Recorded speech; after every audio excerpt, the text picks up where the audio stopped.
Sir बताइए आपके साथ क्या क्या हुआ और आप यहाँ कैसे पहुँचे? सबसे पहला सवाल यही है।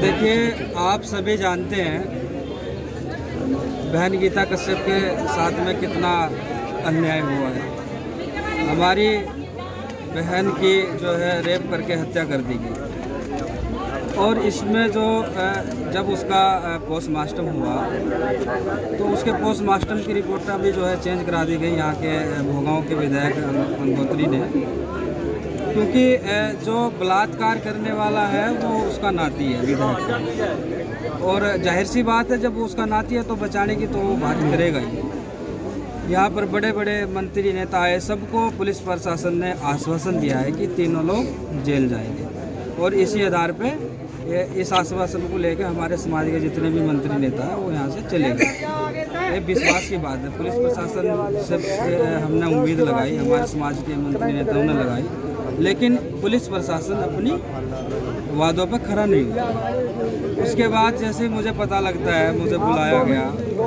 तो मैं आता हूँ मेनपुरी के अंदर। हमने 30 तारीख को अभी जो पीछे गई हमने ज्ञापन भी दिया, और पूरे समाज को क्या पूरे भारत को पता है, और हमने इंसाफ की मांग की। हमने कहा कि अगर हमारी बहन को इंसाफ नहीं मिलता तो हम लोग जो है चैन से नहीं बैठेंगे, हम पुलिस प्रशासन के लिए इंतजाम करने का काम करेंगे। साथ ही जब हमने 12 सितंबर 2025 का टाइम दे दिया शांतिपूर्वक धरना, जबकि बाबा साहब ने हमें पूरा राइट दिया है। देखो, मैं मानता हूँ संविधान को मानने वाला हूँ और बाबा साहब का पुजारी हूँ। बाबा साहब ने हमें लोकतंत्र में ये दिया है कि आप अगर आपके साथ अत्याचार होता है आप कहीं भी शांतिपूर्वक धरना प्रदर्शन कर सकते हैं। तो क्या मैं गलत कर रहा था? हमने 12 सितंबर का जो है कप्तान साहब को अल्टीमेटम दिया कि अगर आप लोग हमारी बहन को इंसाफ नहीं दोगे तो हम 12 सितंबर को धरना प्रदर्शन करेंगे शांतिपूर्वक। लेकिन उसके बावजूद क्या किया गया मेरे साथ? मैं 7 सितंबर 2025 को पीड़ित परिवार के घर अहमलपुर में मिलने गया तो मिलकर जब सुबह के टाइम वहाँ से वापसी लौट रहा था तो कप्तान की या फिर SHO साहब की इनकी चाल थी। इन लोगों ने क्या किया, ब्राह्मण समाज से मिलकर रास्ता जाम करा दिया। अब एक बात इनसे अगर पूछी जाए, ये शांति व्यवस्था भंग का मुकदमा मेरे ऊपर डाल रहे हैं, हिंसा का मुकदमा NSA लगाने की धमकी मेरे ऊपर देते हैं। आप सब जानते हैं जो रास्ता जाम करा रहा है ब्राह्मण समाज के लोग, और पुलिस सम्मिलित है उनके साथ में। तो हिंसा पुलिस प्रशासन और ब्राह्मण समाज के लोग फैलाना चाहते हैं या हम लोग फैलाना चाहते हैं? अच्छा सर, आगे जो सवाल है वो ये है कि जैसे आपको पुलिस ने उठाया 1 से 51 में बंद किया, पुलिस की आपसे क्या उम्मीदें थी? पुलिस आपको कैसे टॉर्चर की है या क्या समझौते के लिए बोला?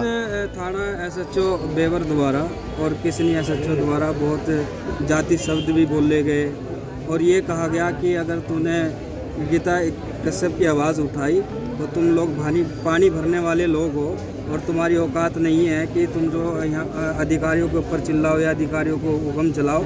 और मुझे ये भी कहा गया SHO द्वारा बेवर कि तेरी पगड़ी में आग लगा देंगे हम। तो मैं आज अपने समाज के सामने कहता हूँ, आ जाओ, हिम्मत है तो लगा दे मेरी पगड़ी में। अच्छा, SDM ने जैसे सुनो, जब मेरी गांव के अंदर गाड़ी थी, जब ब्राह्मणों ने रास्ता जाम किया तो मेरी गाड़ी को सीज कर दिया। मेरी गाड़ी के अंदर 80,000 रुपये थे। जब बंदा कोई सहारनपुर से आ रहा है 500 किलोमीटर चल के तो 10-20 हज़ार तो लाएगा नहीं। तो बड़ा धरना है यहाँ पर, है 12 तारीख का, तो हम लोग 1 लाख रुपये लाए थे और 20,000 रुपये उसमें कुछ खर्च हो गए थे। 80,000 रुपये कुछ उसमें पैसे बचे थे, वो पैसे इन्होंने निकाल के गाड़ी में से वो गाड़ी सीज कर दी। जबकि आज मैंने देखा इस आंदोलन में जब मेरे समाज के लोग आ रहे थे, पुलिस प्रशासन ने इस संविधान की हत्या की है। गांव-गांव पुलिस लगाने का काम किया, मेरे समाज को डराने धमकाने का काम किया। देखिए, अगर मेरे समाज को डराने धमकाने का काम करेंगे तो हम लोग सहन नहीं कर लेंगे। अच्छा, जो SDM ने आपके साथ प्रताड़ना जैसे की है, जैसे ऐसे समझ लीजिए 1 से 51 में जो है सेम डे बेल हो जाती है। जैसे आपको जेल भेजा गया, आप इसे कैसे देखते? किसी का दबाव था? हाँ देखिए, इसमें पहले तो बेल इन्होंने जो है हमारी जमानतें जो है 26,000 की खोली, फिर विधायक का प्रेशर आया अग्नोत्री का, फिर वो 1 लाख बढ़ा दी गई, फिर 2 लाख बढ़ा दी गई। तो मतलब जब 151 में विधायक मुझे 5 दिन जेल में रखवा सकता है, तो क्या पोस्टमार्टम की रिपोर्ट है या मेडिकल चेंज नहीं करा सकता है? अच्छा, आगे सकता है ना? आगे आपकी मांगे क्या हैं? सर आपको चोट कैसे लगी? चोट कैसे लगी आपको? चोट ऐसे लगी, देखो अभी मुझे कल जो है बाहर निकाला गया जेल से, और मुझे जैसे बाहर निकाला गया तो पुलिस ने बहुत मुझे परेशान करा। रात भी पुलिस ने मेरे ऊपर हमला कराया, 4 गाड़ियां मेरे पीछे लगी हुई थी। अरे भाई, मैं कोई अपराधी हूँ, मैं कोई गैंगस्टर हूँ, मैं गुंडा हूँ जो मेरे ऊपर 4 गाड़ियाँ मेरे पीछे लगा रहे हो? मेरी बहन साथ में थी, पीड़ित परिवार की, उसका सगा भाई मेरे साथ में था, 2-4 लोग हम थे साथ में। हमने रात कैसे बिताई ये देखो, आज अब भी कपड़े कितने गंदे हो रहे हैं। हमने कैसे कैसे जान बचाई।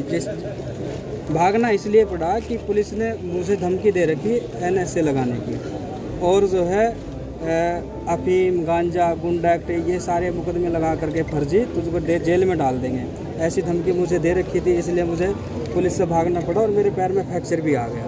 तो इसका जिम्मेदार कौन होगा? अच्छा, आप ये जो बार बार राम नरेश अग्नोत्री जो भोगांव विधायक हैं उन पर आरोप लगा रहे हैं, इनके लिए क्या आप योगी आदित्यनाथ से कुछ मांग करते हैं? देखिए, अभी आपका भाई रणनीति बना का है, 21 सितंबर को लखनऊ को जाम करा जाएगा और योगी जी से मांग करी जाएगी कि आपका विधायक जाति पक्ष या जातिवाद कर रहा है। कश्यप समाज ने भी जबकि वोट दी है, पूरे भारत में कश्यप समाज बीजेपी को वोट देता है ना, देता है ना। तो ये हम सारी बात मुख्यमंत्री जी से करेंगे। 21 सितंबर को हम जो मुख्यमंत्री जी को ज्ञापन देंगे और बड़ी तैयारी लखनऊ की होगी। ये तो कुछ भी नहीं है, तो एक ट्रेलर था। यहाँ के DMSP घबरा गए, घर घर जाके पुलिस लगा दी। ये तो एक ट्रेलर था। और SP साहब को मैं कह रहा हूँ, PM साहब को भी, अगर आप मुझे 5 दिन जेल में ना रखते और घर घर जाकर पुलिस की धमकी ना देते, तो पूरा मैनपुरी जाम करने की ताकत रखता है प्रताप सिंह। अच्छा, अंतिम सवाल ये है कि यहाँ पर जैसे इतना विशाल धरना प्रदर्शन है आपके समाज के द्वारा, यहाँ पर पुलिस प्रशासन में CO से ऊपर कोई भी अधिकारी ना आना, इसे आप कैसे देखते हैं? देखिए, कहीं ना कहीं DMSP बलात्कारियों के साथ में मिले हुए हैं, विधायक के साथ में मिले हुए हैं, इसलिए अब वो उनकी औकात नहीं है कि समाज के सामने आकर के मिले, समाज को सच्चाई बताएं या समाज को अपनी बात रखें कि हम इसमें कार्रवाई कर रहे हैं नहीं कर रहे हैं। देखिए, पुलिस ने गुमराह कैसे किया हम लोगों को।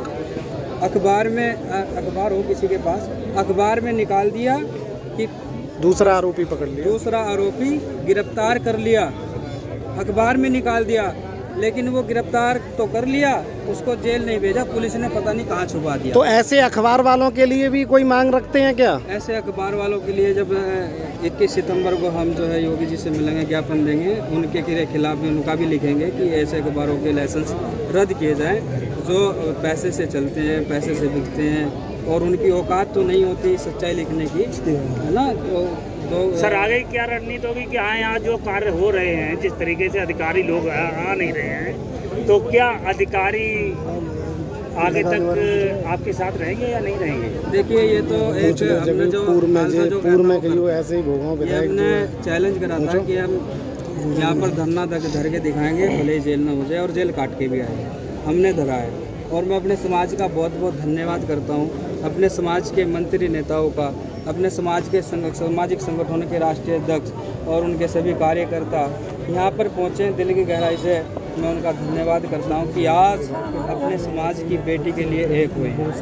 और देखिए, अगर हमें इंसाफ नहीं मिलता, मैंने जैसे अभी आपको बताया कि धरना प्रदर्शन हम जो है अगला लखनऊ में उसकी बढ़िया तैयारी करेंगे और ऐसी तैयारी करेंगे कि दिखा देंगे कश्यप समाज क्या है। चलिए एक मिनट। हाँ, देखिए, अब मुझे जो सूत्रों द्वारा पता लगा, यहाँ पर अग्नोत्री के जो लड़के हैं उनके खुद के लड़के ने एक बलात्कार किया है, उसको बचाने के लिए उन्होंने अरबों रुपया जो है बर्बाद कर दिया। लेकिन अब ये खालसा बीच में आ गया, अब उसको बचने नहीं दूंगा।